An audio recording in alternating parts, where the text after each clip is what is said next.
si kindu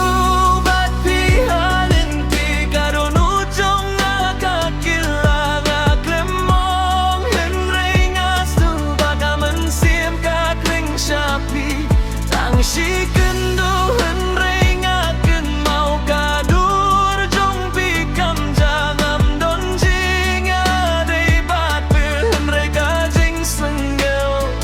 kami pi pai pam shanga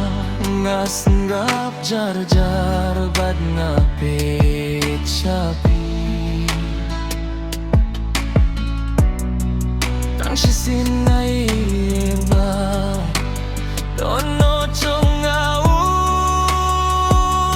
kende ngam wat ban ni dai himrei kajing sekaman hei banaklan laban fiklem tip yanga ngaru ngamong himrei akadonu jonga kajing sanggeu kasa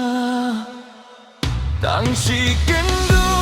bat pihalen ti kadonu jonga kakila ngaklemat henrei ngaskeu bagaman sim kakling sapi tang si kendu henrei ngaten mau kadur jong pikam jamam don jinggala dei bat pi henrei kajing senggeu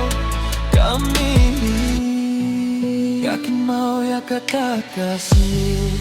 wat latang si kelip mat kajing gadai kam don sisa henrei kajing singga sisa